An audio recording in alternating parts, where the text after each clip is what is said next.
I thought I would show how to remove a windshield wiper, since every time I have to pull the wiper arm off, I seem to forget how to do it. So it's really easy if you remember the sequence. First thing you do is pull the arm up, pull out on that lever, and then let the arms come back down to contact the lever, and then it all just lifts right off.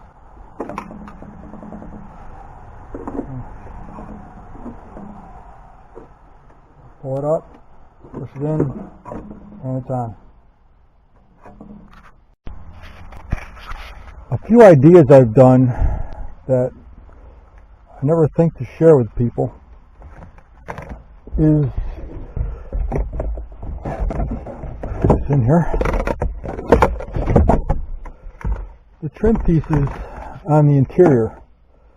Now normally when you put a trim piece up, you've got these connectors, plastic pins that go into the slots, and then it's like a female pin, and then the male pin goes from the outside and pushes into it. They usually don't last very long, and of course now they're 40 years old, close to it, and really getting bad. So what I've done is gone to the license plate screw holders, and you can actually just shove them right into those slots, and now you can put a regular Phillips screw into those secure license plate. This one is more of a molly, where it's got the arms that pop out in the back, so plastic mollies. This is a flatter type though, I can't get it back out. But you can also use those, so instead of this style. So just two methods, but you can see I put 3 fixed pieces on, and now when I put my trim in, it'll give me a nice secure mount. And it actually, there's an indentation in there, so the screw stays deep in the hole. So as you can see, the screw went down into the hole, and then you can put the cover piece on. You're good.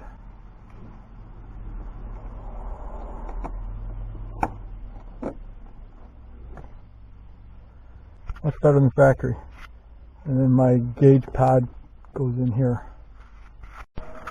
I'm sure I've discussed this before, but this is the boost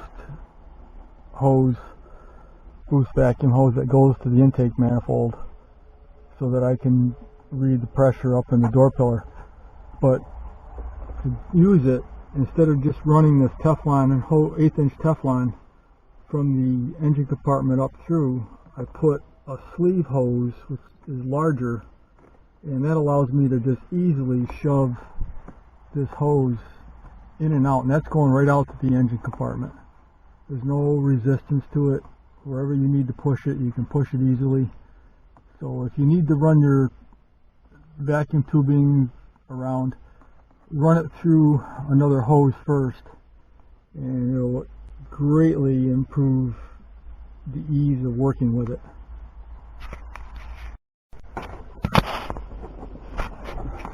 One of the things I forgot, I just realized that the bottom hole on that window pillar, I actually used that as a reference for the bottom hole on my gauge pillar.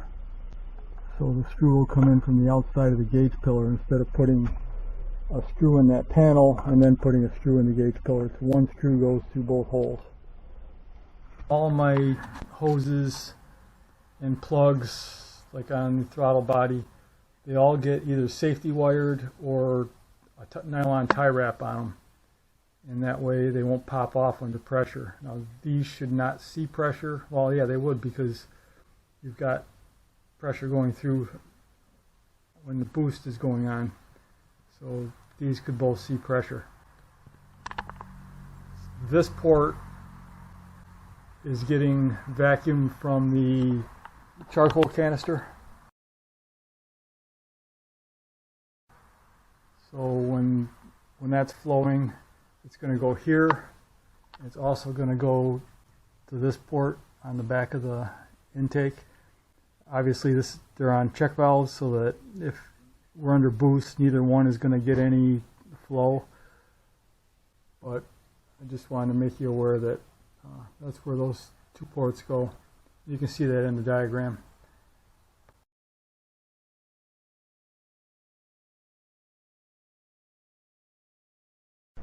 Just to show you some of the stupid stuff you can get into, I had run a 6-foot vacuum hose, boost vacuum hose, through the passenger fender, through the intake manifold, and over to a vacuum port on the back of the intake. And I was having some idling issues with the car, so after I had to pull the cylinder head off, I got looking at the line, and I don't know how much you can see this, but it melted, and the line was not anywhere near the exhaust manifold, so it couldn't have gotten more than 150 degrees heat applied to it. It's supposed to be fuel hose, so if you decide to use whatever tubing you want for vacuum hose, this is Coco Mocart, piece of crap.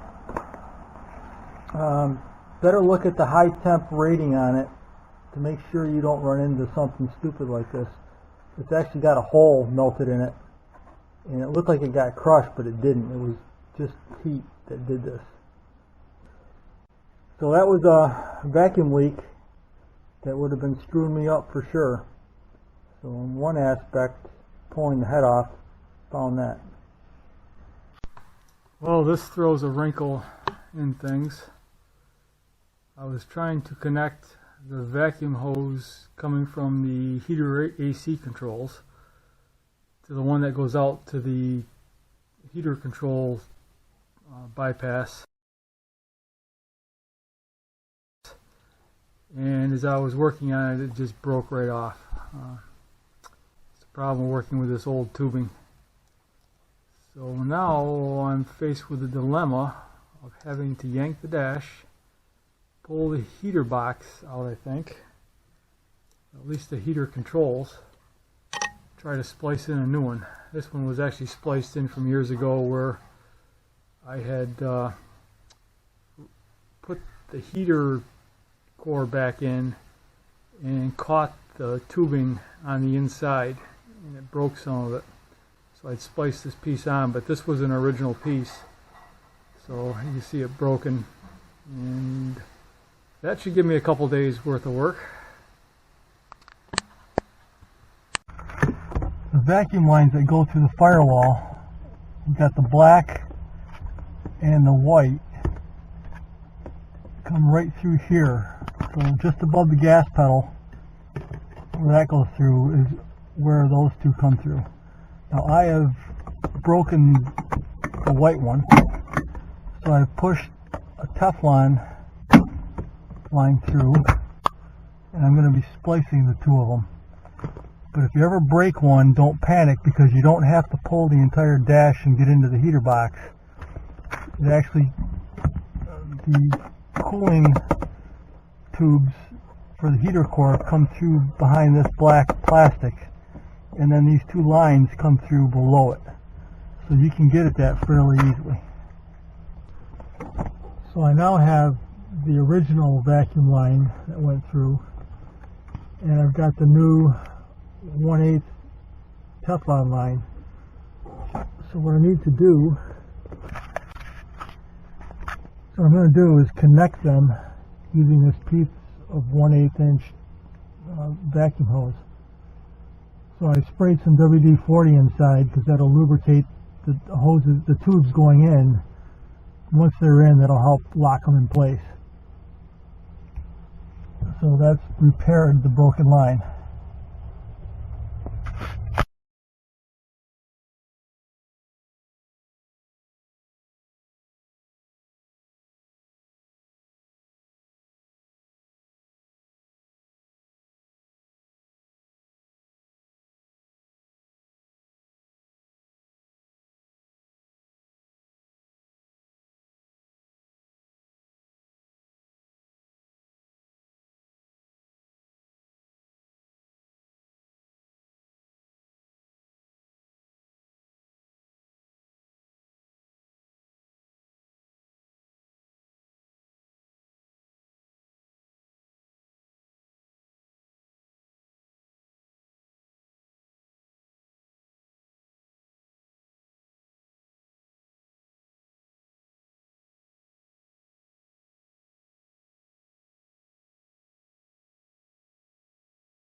This is what's inside a blow-off valve.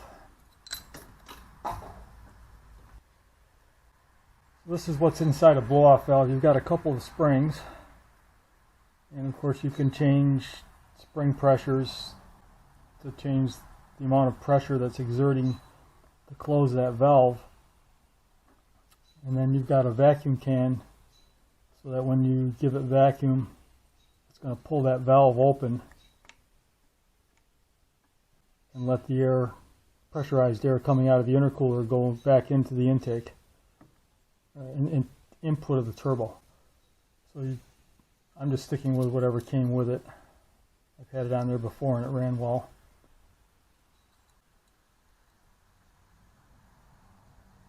And this is just the top plate to hold the springs. And there is an adjuster on the top so that you can control how high this comes out of the seat, or how much spring tension you've got on it. So if you want a little bit more pressure, you can just screw that in and it'll push that tighter.